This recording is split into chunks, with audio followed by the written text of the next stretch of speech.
사랑하면 다 우리가 할 얘기가 많아요. 그지요? 사랑 모르는 사람 없습니다. 나름대로 사랑에 대한 이야기 꺼내면은 뭐 전부 다 시인이 될 만큼 참 그 아팠던 사랑도 있고 그 사랑 때문에 견뎠던 시간, 사랑 때문에 울었던 시간, 사랑 때문에 다시 힘을 얻어서 일어났던 시간들, 그런 순간들이 참 많았어요. 그런데 오늘 성경은 이 사랑, 단순한 감정 이것을 설명하는 것이 아니라 사랑의 근원, 사랑의 출처를 말하고 있는 본문입니다. 7절 말씀 다 같이 보실까요? 7절 말씀, 사랑하는 자들아 우리가 서로 사랑하자. 한번 따라 쓰겠습니다. 사랑하는 자들아, 한 번 더, 사랑하는 자들아 우리가 서로 사랑하자. 자, 얼마나 따뜻한 부르심입니까? 사랑하는 자들아, 하나님은 우리를 먼저 사랑으로 부르십니다. 우리가 서로 사랑하자. Let us continue to love one another. 중요한 단어가요. love one another 중요한데 여기서 continue, 계속해서 서로 사랑하면 행복해집니다. 계속해서 사랑하면 사는 것 같이 사는 삶이 이것이구나 하는 것을 느껴질 줄로 믿습니다. Let us continue to love one another. 이게 중요한 말씀이에요. 여기 우리는 누굽니까? 예수 믿어 구원받은 자들입니다. 예수님을 믿는 자들, 은혜로 구원받은 자들, 십자가의 사랑을 경험한 저와 여러분들입니다. 뭐라고요? 이제 서로 사랑하자. 여러분, 우리 그리스도인들의, 예수 믿는 사람들의 표지가 많이 있어요. 아, 저 사람 예수 믿는 사람이구나. 예수 믿는 사람이구나. 그 표지가 많은데 가장 으뜸되는 그 표지가 바로 사랑입니다. 사랑하면요, 정말 하나님의 사랑으로 사랑하면 예수 믿는 사람이구나. 누구나 다 알게 돼요. 표지라 그랬었습니다. 우리가 축복합니다, 감사합니다, 기도합니다. 이거 다 그리스도인의 표지 중에 하나지만 그 모든 표지 중에 가장 으뜸되는 것이 바로 사랑이다. 자, 오늘 말씀 또 7절 말씀 계속 이어서 사랑은 하나님께 속한 것이니 사랑하는 자마다 하나님으로부터 나서 하나님을 알고 사랑하지 아니하는 자는 하나님을 알지 못하나니 이는 하나님은 사랑이심이라. 하나님은 사랑이심이라. 여러분, 사랑의 근원은 바로 하나님에게 있다. 하나님의 본성은 바로 사랑이시다. 분명하게 말씀하고 있어요. 하나님을 믿는다고 말하면서 사랑하지 않으면은 구원이 취소되는 게 아니고 구원은 받았지만은 그 믿음이 한번 어떠한 것인가 점검해 봐야 돼요. 믿음이 약한 거예요. 사랑한다면은, 하나님을 사랑한다면은 그 사랑 받아서 내가 또 사랑의 삶을 살아야 돼요. 하나님은 사랑의 본성이기 때문에 우리가 예수 믿고 난 다음에는 사랑의 삶으로, 행복한 삶으로 나아가야 되는 것이에요. 하나님은 단순히 사랑을 가지고 계신 분이 아닙니다. 사랑 그 자체이시다. 하나님과 가까워진다는 것은 사랑과 가까워진다는 거예요. 하나님과 우리가 깊은 교제를 나눈다. 그것은 무슨 소리예요? 하나님의 사랑 안에 내가 거한다는 뜻이에요. 우리가 하나님과 교제한다, 말씀 묵상한다 하는 것은 늘 하나님의 사랑 안에 내가 거하는 거예요. 사랑 안에 거하면서 누리는 겁니다. 그 사랑 안에 거하게 되면은 하나님의 사랑을 맛보게 되는 것이고요. 그 하나님의 사랑을 맛보게 되면 그 사랑을 또 내가 뇌를 통해서 흘러가게 되는 거예요. 제가 좋아하는 율동 언젠가 또 했지요. 한번 그 하나님의 사랑을 받아서 사랑을 맛보고 그 사랑이 나를 통해서 또 흘러가게 하는 거죠. 그 사랑 받아 그 사랑 나누게 되는 거예요. 한번 율동 해볼까요? 그 사랑 받아 그 사랑 나누리. 시작. 그 사랑 받아 그 사랑 나누리. 이게 아주 중요한 우리 그리스도인들이 가져야 할 율동이지만은, 제스처이지만은 이게 성경을 간통하는 이게 행동이에요. 그 사랑 받아서 그 사랑 나누리. 그래서 은혜 받은 사람이 은혜를 나누게 돼 있고요. 또 은혜의 사람이 되고요. 또 용서받은 사람이 용서를 또 하게 돼 있고요. 용서의 사람이 되고요. 하나님의 사랑을 받은 사람이 사랑의 사람이 되고요, 그 사랑을 또 나누게 되는 것입니다.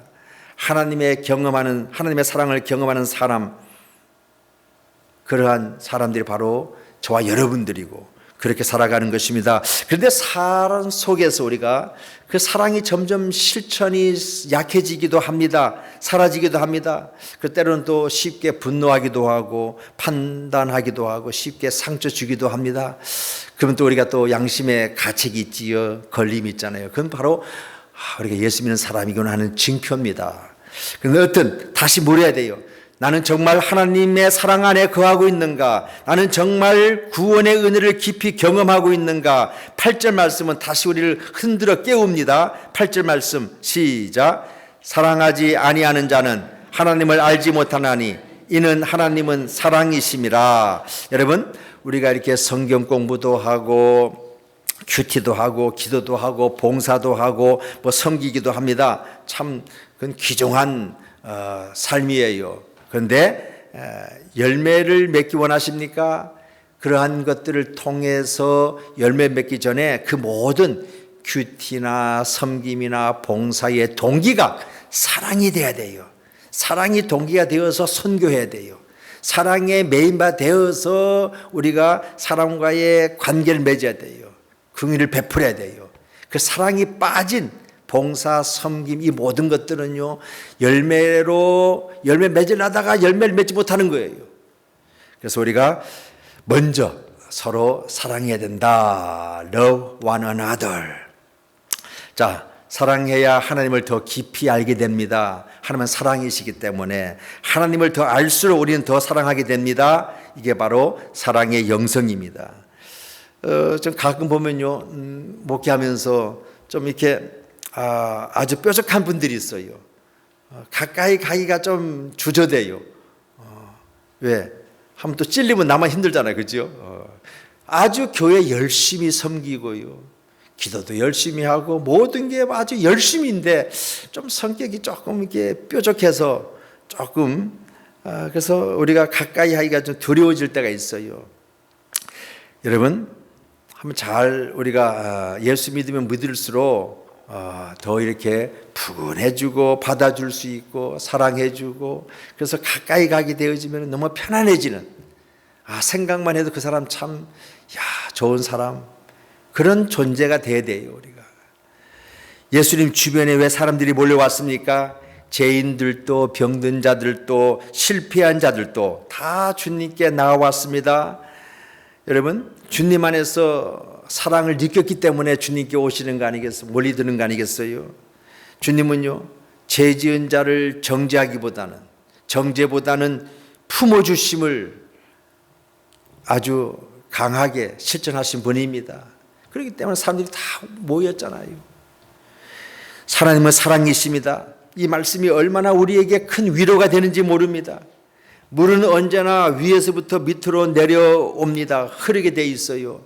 하나님의 사랑도 마찬가지입니다. 그 높으신 하나님의 사랑이 이 땅으로 흘러내려와서 거룩하신 그 하나님, 바로 낮고 낮은 연약한 우리 인간에게로 오셨습니다. 그 사랑이 우리에게로 흘러 들어오셨다 하는 얘기입니다. 상처 입은 인생에게로 그 사랑이 죄인된 우리 인생들에게 십자가의 사랑으로 우리에게 다가오셨습니다. 여러분, 우리가 사랑 받을 만해서 사랑 받은 거 아니잖아요. 사랑 받을 만한 자격이 되어서 하나님이 우리를 사랑하신 게 아니잖아요. 성경 말씀 로마서 5장에 보니까 우리가 죄인 되었을 때에, 우리가 연약했을 때에 그런 말씀이 나오거든요. 우리는 하나님과 원수 되었을 때에 하나님 먼저 사랑하시고 찾아오셔서 십자가의 희생제물로 드리신 겁니다.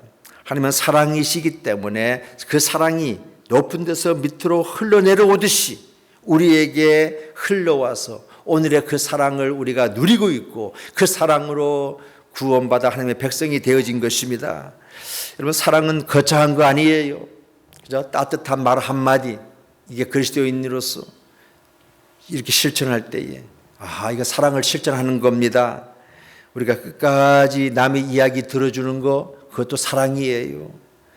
상처받았다고 다시 손 내미는 거 또 사랑이에요. 그냥 끝까지 관계하지 아니하리라. 그건 좀 다시 점검해 봐야 돼요. 그건 아닙니다. 가정에서도 교회에서도 우리가 사랑으로 서로 대해야 돼요. 바로 이 요한 일서를 지은 사도 요한은 그분의 별명은 그거예요. 사랑의 사도, 그러한 사랑의 사도. 그분은 이렇게 앉으면요, 우리 형제들아 자매들아 서로 사랑하자, 서로 사랑하자. 첫 마디가 설교할 때마다 형제 자매들아 우리 서로 사랑하자, 그렇게 인사하고 또 권면하고 설교했다 그래요. 여러분, 사랑은 말로만 하는 게 아닙니다. 행동으로, 태도로 하는 거예요. 이해하려 하고 기다려주고 품어주며 사랑하는 것, 우리가 그 받은 사랑, 나를 통해서 흘러가도록 나누는 그 사랑. 그래서 그 누군가가 나를 보면서 하나님의 사랑은 바로 이것이구나, 정말 하나님 믿는 사람이구나, 그것을 느끼도록 해야 되는 겁니다. 나를 통해서 그 누군가가. 그래서 모두가 다 나를 통해서 하나님의 사랑이 바로 저런 것이구나, 그런 걸 느낄 수 있도록 저와 여러분들이 그러한 사람이 되시기를 주의 이름으로 축원합니다. 자, 다시 이렇게 또 질문합니다. 하나님이 사랑이시라면 그 사랑의 증거는 무엇입니까? 또 말씀, 9절 말씀 볼까요? 9절 말씀 다 같이 시작. 하나님의 사랑이 우리에게 이렇게 나타난 바 되었으니 하나님이 자기의 독생자 세상에 보내심은 그로 말미암아 우리를 살리려 하심이라. 그 다음 10절 말씀 보겠습니다. 사랑은 여기 있으니 우리가 하나님을 사랑한 것이 아니요 하나님이 우리를 사랑하사 우리 죄를 속하기 위하여 화목제물로 그 아들을 보내셨음이니라. 자, 우리를 살리시기 위해서, 우리 죄를 사하시기 위해서, 이런 말씀이 나옵니다. 하나님의 사랑은요, 말로만 존재하는 사랑이 아닙니다. 관념적인 사랑도 아니고 추상적인 철학도 아닙니다. 하나님의 사랑은 나타난 사랑, 보여진 사랑, 역사 속으로 들어온 사랑, 그게 바로 하나님의 사랑입니다. 그 사랑의 증거가 누구입니까? 바로 예수 그리스도이십니다. 아멘. 하나님의 아들이 하늘 영광 버리시고 이 땅에 내려오셨습니다. 왜 내려오셨습니까? 여기 말씀 보니까 살리시기 위해서, 우리 죄를 사해 주시기 위해서, 다시 말씀드리면 우리를 사랑하셨기 때문에, 그래서 살리기 위해서, 죄를 사해 주시기 위해서, 우리를 불쌍히 여기셔서 죽어가는 우리 이들을 살리시기 위해서 오신 것입니다. 할렐루야. 그렇다면 그 사랑의 구체적인 행동이 바로 10절 하반절입니다. 우리 죄를 속하기 위하여 화목제물로 그 아들을 보내셨습니다. 여기서 화목제물이라고 하는 것은 우리 대신 희생되셨다는 뜻입니다. 우리가 받아야 할 심판을 예수님께서 대신 받으셨습니다. 우리가 져야 할 죄의 형벌을 주님께서 대신 짊어지셨다. 이것이 바로 희생제물이라는 뜻이에요. 십자가는 단순한 처형 자리가 아니라 하나님의 사랑이 선명하게 나타난 자리가 바로 십자가예요. 그 십자가에 내가 달려서 처벌받아야 되는데 하나님이 대신 십자가에 지셨다. 근데 하나님이 이 땅에 내려올 수 없잖아요. 그 아들 예수님이 내려오셨다. 그 예수님이 십자가에 못 박혀 돌아가셨다. 그건 바로 하나님의 사랑을 얘기하는 것이고, 하나님의 공의를 얘기하는 것이고, 하나님의 공의와 사랑이 만난 것이 바로 십자가다. 그런데 그 십자가의 달리심이 하나님의 사랑인데, 그 십자가의 달리심이 뭡니까? 바로 희생이었다. 희생 제물이었다. 사랑은요, 희생 없이는 완성되지 않습니다. 진짜 사랑은 반드시 희생하는 사랑, 자신을 내어주는 사랑, 시간을 내어주고 마음을 내어주고 눈물을 내어주고 심지어는 예수님처럼 자신까지 내어주는, 그것이 바로 하나님의 사랑이요, 희생 있는 사랑이요, 행동하는 사랑이요. 그 사랑, 하늘에서 이 땅까지 내려오신 사랑, 죄인인 우리에게까지 내려오신 사랑, 상처 입은 인간을 품기 위해서 내려오신 그 하나님의 사랑, 그 사랑, 우리 인간의 필요를 채워주신 사랑. 인간에게 가장 필요한 것이 무엇입니까? 뭐 돈도 필요하고 명예도 필요하고 건강, 성강도 필요하지만은 인간의 가장 근본적인 문제는 뭔지 아세요? 죄와 죽음의 문제. 인간의 가장 근본적인 문제는 죄와 죽음의 문제. 이것이 해결되어져야 돼요. 뭐 돈도 건강도 성공도 어느 정도 이게 필요해요. 그렇지만은 그것이 우리의 죄와 죽음의 문제를 해결할 수 있는 것은 아닙니다. 그래서 하나님은 그 죄와 죽음의 문제를 해결하시기 위해서 이 땅에 오셨고요. 죽음을 깨뜨리시기 위해 십자가를 지셨고, 그래서 십자가는 인간의 가장 절망적인 문제를 해결하신 사건입니다. 사랑은 행동입니다. 십자가 지시기까지 오셔서 행동으로, 하나님의 사랑은 행동하는 사랑입니다. 그 사랑 속에는 뭐가 있다고요? 희생이 있어요. 이것을 우리가 놓치지 말아야 됩니다.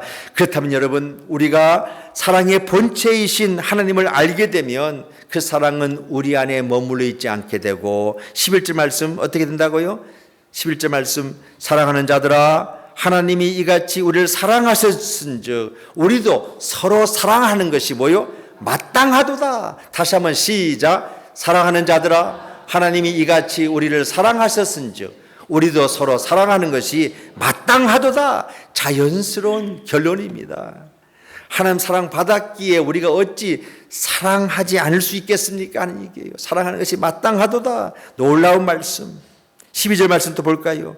어느 때나 하나님을 본 사람은 없으되 만일 우리가 서로 사랑하면 하나님이 우리 안에 거하시고 그의 사랑이 우리 안에 온전히 이루어지느니라. 자, 어느 때나 하나님 본 사람 없어요. 볼 수도 없어요, 피조물은. 그런데 우리가 하나님 눈으로 본 적 없지만 사람들이 하나님을 어디에서 볼 수 있습니까? 우리가 바로 하나님의 백성들이 우리의 삶을 통해서 사랑을 베풀 때에, 초대교회가 서로 막 사랑하니까 밖에서 사람들이 야, 저 사람들이 진짜 그리스도인들이구나, 진짜 예수 믿는 사람들이구나. 그래서 그 사랑 구경하려고, 어떻게 도대체 이럴 수 있는가 구경하려고 초대교회 사람들이 막 몰려들었다는 거잖아요. 날마다 부흥한 교회였다.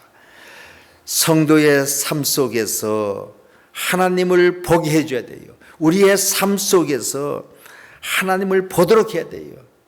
누군가를 통해서 그래서 보여주는 사랑, 우리의 삶을 통해서. 정말 우리가 믿음이 약하면요, 참 계속 관계 끊고 살고 싶은 마음이 생기잖아요. 그건 죄에 끌려다니는 거예요. 그런데 다시 그럴지라도 또 하나님 사랑, 죄인된 원수된 나를 사랑한 연약한 나, 내 힘을 할 수 없는 나를 품어주신 그 사랑 내가 받았으니 나도 그 사랑에 힘입어서 사랑하리라 품어주는 거예요. 연약한 사람 손잡아 주는 거예요. 그래서 저 사람들이 참 예수 믿는 사람들이구나, 이렇게 느끼게 되는 겁니다. 그 하나님의 사랑을 깨닫게 되는 거예요. 하나님의 사랑은 행함의 사랑으로서 몸을 아끼면서 사랑할 수 없잖아요. 자신을 내어주기까지, 독생자 가장 품었던 예수 그리스도를 턱 우리를 위해서 내어주시기까지 사랑하셨다는 얘기입니다. 여러분, 희생하지 아니하면 사랑은 흘러가지 않습니다. 진짜 사랑은 움직입니다. 찾아가고 도와주고 함께 울어줍니다. 야고보서는 이렇게 말씀합니다. 행함이 없는 믿음은 그 자체가 죽은 것이라. 굶주린 사람에게 평안히 가라, 그게 무슨 소용이 있어요? 그들에게 필요한 것이 무엇입니까? 굶주린 자에게는 먹을 것이 필요하잖아요. 그걸 채워주는 사랑, 이것이 바로 살아있는 사랑, 행동하는 사랑, 하나님이 원하시는 사랑, 우리에게 보여주신 사랑, 필요를 채워주는 사랑. 여러분, 믿음과 사랑은 분리될 수 없어요. 믿음과 삶은 분리될 수 없어요. 신앙과 삶도 분리될 수 없어요. 그래서 제가 믿음과 사랑, 믿음과 삶, 이 과를 저는 넣기보다도 믿음의 사랑 연결되어 있다는 거잖아요. 믿음은 뭐요? 사랑이다. 믿음은 뭐요? 삶이다. 연결되어 있다. 분리될 수 없다. 성경이 말하는 믿음은 하나님과의 관계를 말하는 거잖아요. 그죠? 그래서 예수님을 영접함으로 우리가 하나님의 자녀가 되었어. 그것은 하나님의 사랑 안으로 들어가게 되었다. 믿음은 뭐예요? 예수님 영접함으로 말미암아 하나님의 자녀가 되었다. 하나님의 사랑 안으로 들어가게 되었다. 이게 바로 영생입니다. 이게 바로 구원입니다. 어느 날 율법사가 예수님께 찾아와서 이렇게 질문했습니다. 어떻게 해야 영생을 얻을 수 있습니까? 예수님께서 다시 물으십니다. 율법에 무엇이라 기록되어 있느냐? 그러니까 그 율법사가 대답합니다. 하나님을 사랑하고 이웃을 사랑하라 하였습니다. 예수님께서 내 대답이 옳도다. 이를 행하라.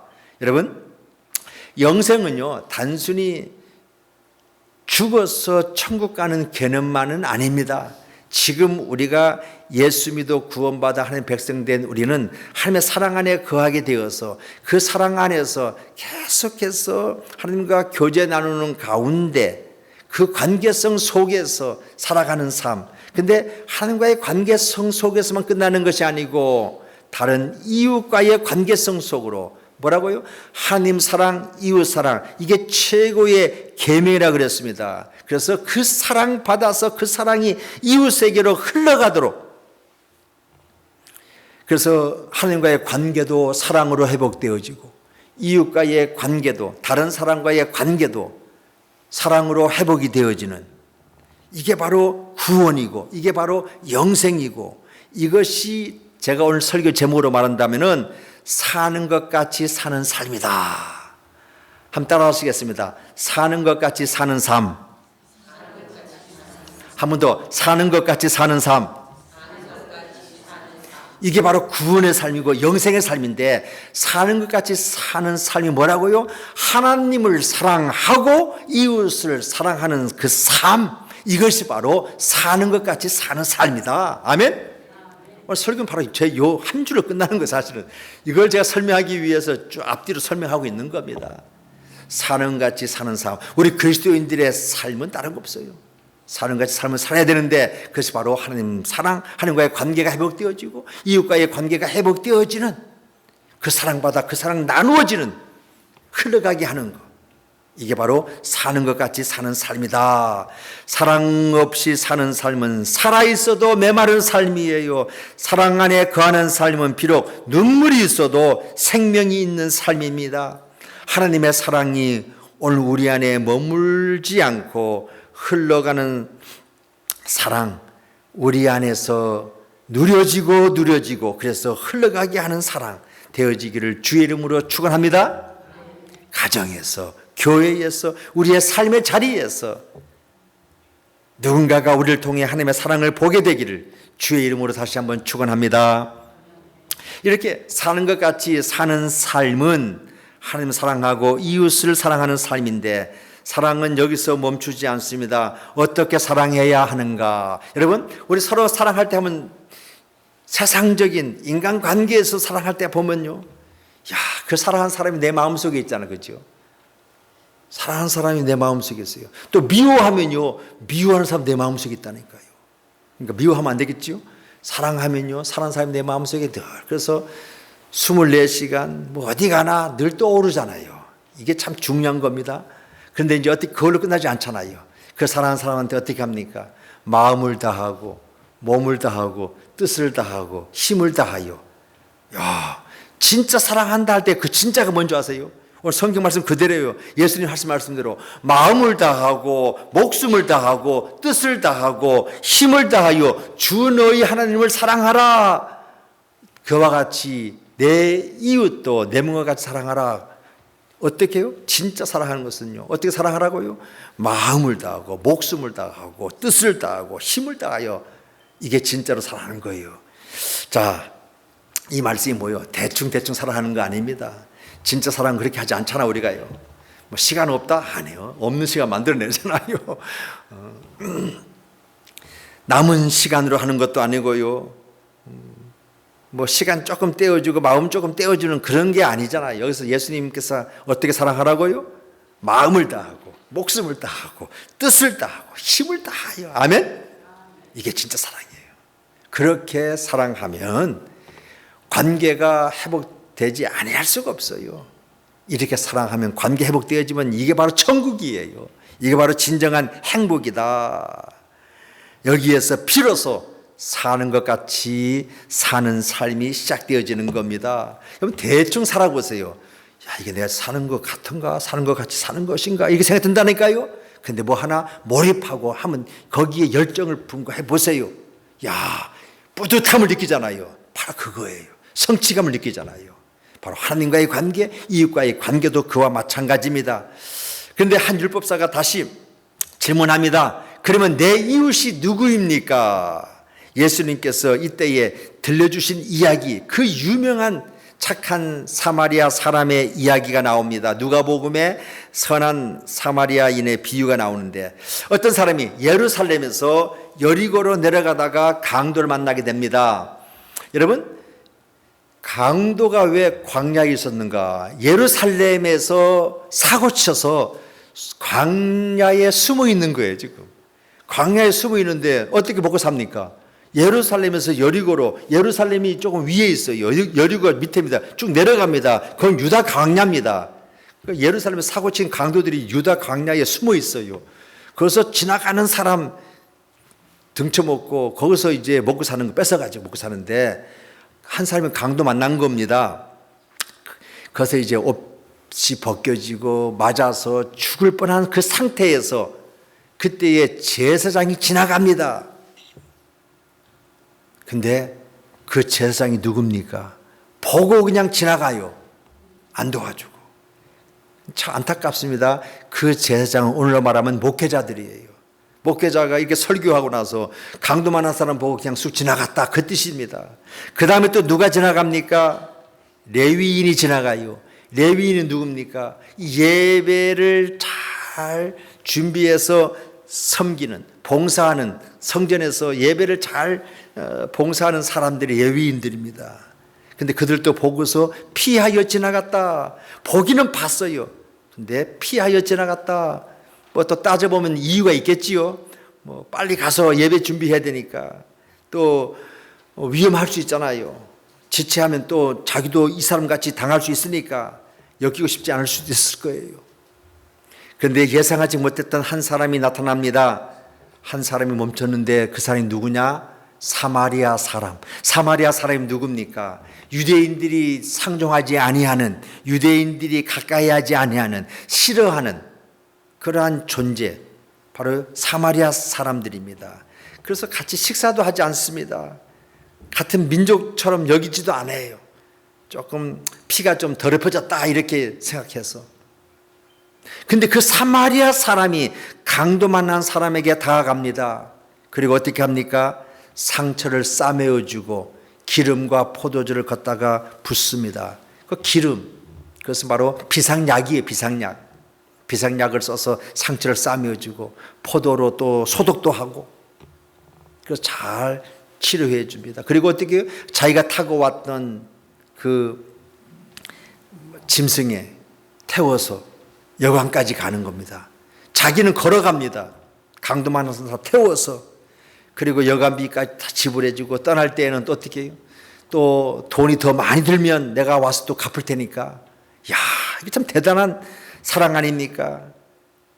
여러분, 이것이 저는 예수님께서 하신 그 비유 중에서 가장 으뜸되는 비유가 탕자 비유라고 저는 봅니다. 아버지께로 돌아오는 그게 구원이잖아요. 그죠? 탕자 비유가 첫 번째고, 그 다음 두 번째 비유가 바로 구원받았어. 그 다음에 뭐요?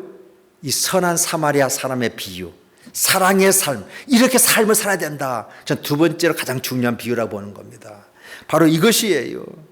사랑은 말이 아니고 움직이는 것이라, 위험을 감수하는 것이고 시간을 내어주는 것이고 물질을 사용하는 것이고 내 편안함을 내려놓는 것입니다. 여기에 바로 희생이 들어간 거잖아요. 사마리아 사람은 말로 생각으로 참 불쌍하다, 안 됐다 그렇게 하고 간 게 아니잖아요. 사랑의 능력은 바로 이거예요.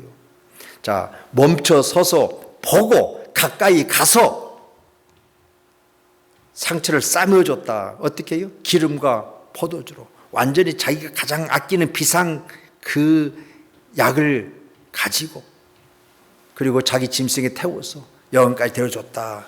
잘 보살펴 주었다. 그리고 떠나면서 돈이 더 들면 내가 더 갚겠다 돌아와서, 이때 예수님께서 율법사에게 다시 질문합니다. 누가 강도 만난 자의 이웃이 되어 주었느냐? 잘 들어보세요. 누가 강도 만난 자의 이웃이 되어 주었느냐? 질문이 바뀌었습니다. 우리는 이렇게 늘 질문하지요. 내 이웃은 누구인가? 내 편은 누구인가? 여러분, 누가 나를 도와줄 사람입니까?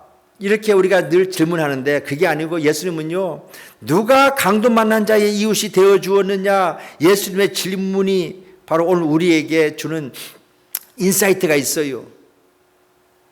네가 누구의 이웃이 되어 주었느냐, 그 뜻이에요. 이 질문이 중요합니다. 누가 내 친구인가 보다 나는 누구의 친구가 되어 주었는가? 내 친구 어디 있는가 찾기보다도 내가 누구의 친구가 되어 주었는가?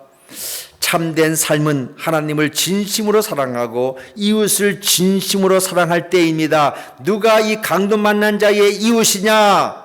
그때에 답은 잘하죠. 자비를 베푼 자니이다. 자비를 베푼 자가 이웃이라는 거예요. 그때 예수님께서 옳도다, 이를 행하라, 그리하면 살리라. 자, 영생은 어디에서요? 바로 이렇게 행하는 자에게. 여러분, 자비를 베푸는 자에 대해, 자비가 뭐예요? 행동하는 사랑을 자비라고 하는 거예요. 행동하는 사랑. 영생은 지금 여기서부터 생명을 누리는 겁니다. 영생은 하나님을 아는 것이다 했는데, 요한복음 안다고 하는 것은 관계잖아요. 하나님과 깊은 사랑의 관계로 그 사랑 나누면서 거기서 끝나지 아니하고 이렇게 다른 사람들에게도 그 사랑이 흘러가도록 사랑하며 사는 삶, 이웃에 대한 태도가 우리의 삶을 결정합니다. 좋은 이웃이 없는 사람은 어쩌면 누군가에게 좋은 이웃이 되어주지 못하기 때문일 것입니다. 자, 그렇다면 내가 누군가에게 좋은 이웃이 되어주면 줄수록 내 이웃들은 참 많이 생기는 거예요. 아멘? 그러므로 더 이상 내 이웃이 누구인가만 묻지 마시고 나는 누구의 이웃이 되어야 하는가를 물으시기를 바랍니다. 제가 목회하면서 이 사랑의 모습들을 많이 봐왔어요. 참 이 교회에서도 저는 많이 보고 있습니다만은 그러나 우리가 어떤 부분에서 참 사랑의 실천을 잘하고 있고 참 감동적인 이야기들이 참 많이 있어요. 그런데 그것을 어떻게 해요? 그 한순간 한 사건만 하는 것이 아니고 컨티뉴 계속해서 우리 실천하도록 하면 그것이 내게 큰 유익이 된다 하는 말씀인데, 제가 샴페너바나 한인교회에서 뭐 많은 행사들이 했지요. 그 중에 하나가 떠오르는 게 아버지 학교라는 게 있어요. 가정사역 세미나 중에 하나가 그 아버지 학교 때 보면 거기에 섬기는 사람들에게서 우리가 감동을 받지 아니할 수가 없어요. 그분들은 직장인들입니다. 바쁜 사람들이에요. 근데 새벽부터 밤까지 그 섬김, 식사도 준비하고 청소하고 안내하고 웃음으로 사람들을 맞이하고 그 모습 보면 참 대단하잖아요. 작은 예수 만난 것 같아요. 야, 이게 하나님의 사랑이구나, 실천이구나, 이걸 느끼게 되는 것입니다. 또 특별히 막 음식 준비한 거 보면요, 얼마나 정성껏 준비합니까? 근데 그 음식 한 끼 만드는 것이 중요한 게 아니라 우리는 그 먹으면서 감동을 먹는 듯한, 바로 음식을 먹는 사람들의 얼굴에 그 감동되어서 막 얼굴이 밝아지는 것을 우리가 느껴볼 수 있습니다. 왜 그런 줄 아세요? 그 음식 속에 그들의 사랑이 배어 있기 때문에 그러죠. 우리가 집밥 할 때 집밥을 마시는 이유가 뭡니까? 엄마의 그 정성, 사랑이 거기에 들어가 있기 때문에 그게 중요하거든요. 하나님의 사랑에는 십자가의 희생이 있었습니다. 그래서 우리가 감동이 되어지는 거고요. 그래서 그 사랑이 귀한 거예요. 또 하나 제가 샴페인 어반 하나님교회에서 있었던 이야기 하면요. 저는 평생 31년 동안 목회하면서 거의 그런 마인드로 했던 것 같아요. 우리 유학생 교회지 않습니까? 유학생들이 여름에 많이 옵니다. 근데 여름에 도와주는 사람들이 다 누구냐? 여름 방학 때에 한국 가지 아니하고 어디 가지 아니하고 남아있는 친구들이 도와주거든요. 근데 그 친구들은 더 공부하기 위해서, 더 연구하기 위해서 남아있는데, 그런데 불구하고 시간 내어서 그들을 도와주는 겁니다. 그들이 시간 많아서 아니에요. 시간 쪼개어서. 어떤 친구는 공항에 이제 도착하면 라이드 해주면서 자기 집으로 모셔서 곧바로 그 여름이니까 냉면 준비해가 냉면도 이렇게 대접하고 그렇게 물질로 섬깁니다.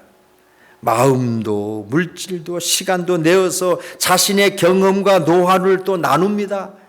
앞으로 어떻게 살아야 될 것인지. 이게 바로 사랑이 아니겠어요? 이러한 사랑의 실천으로 샴페인 어반 하나님교회가 소문났다니까요. 이 소문이 한국에 쫙 퍼졌어요.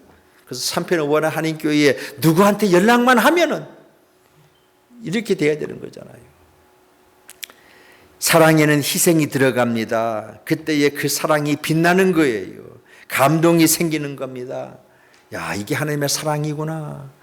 이렇게 우리가 정성을 다해서 하나님의 사랑을 실천하니까, 정착을 도와주니까, 그 예수 안 믿는 사람인데요, 한 번은 자기가 미리 이번 주일날 제가 교회 나가겠습니다 라고 미리 선언하더라고. 미안하니까. 자, 교회 가겠습니다. 교회 가겠습니다. 그 정도로 감동을 먹는 거예요. 어떤 사람들은 말합니다. 나중에 여유 생기면 봉사하겠습니다. 돈 좀 생기면 돕겠습니다. 시간 나면 섬기겠습니다. 하겠습니다. 아니에요. 작은 일이라도 우리가 돈이 없으면 시간이 있잖아요. 우리의 입술도 있잖아요. 손도 있잖아요. 발도 있잖아요. 힘든 자에게 가장 손 한번 딱 잡아주면요, 그게 큰 힘이 되고 위로가 된다는 거예요. 그냥 가장 있어주면 해도 돼요.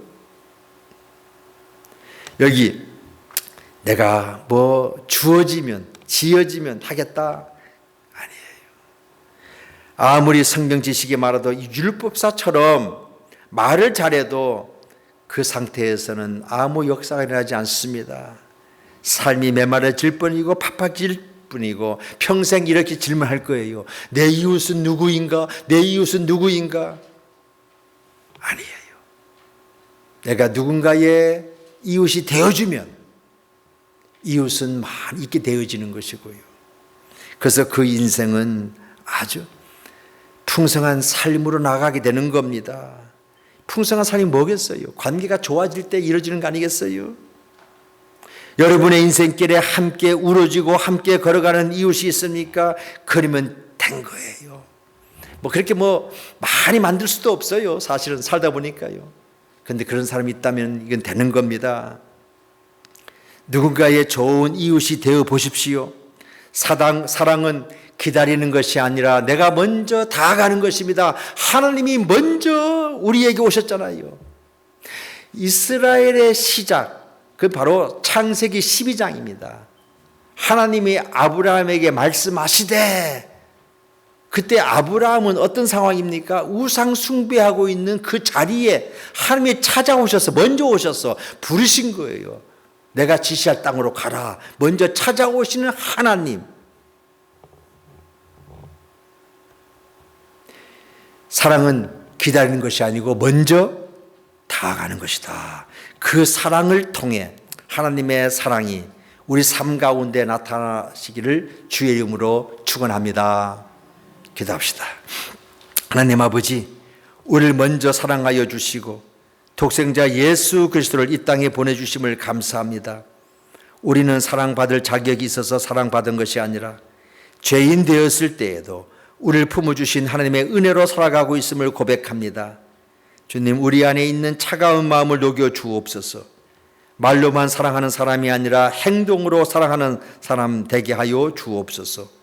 희생을 두려워하지 않게 하시고 시간과 마음과 물질과 재능을 하나님의 사랑으로 흘려보내게 하옵소서.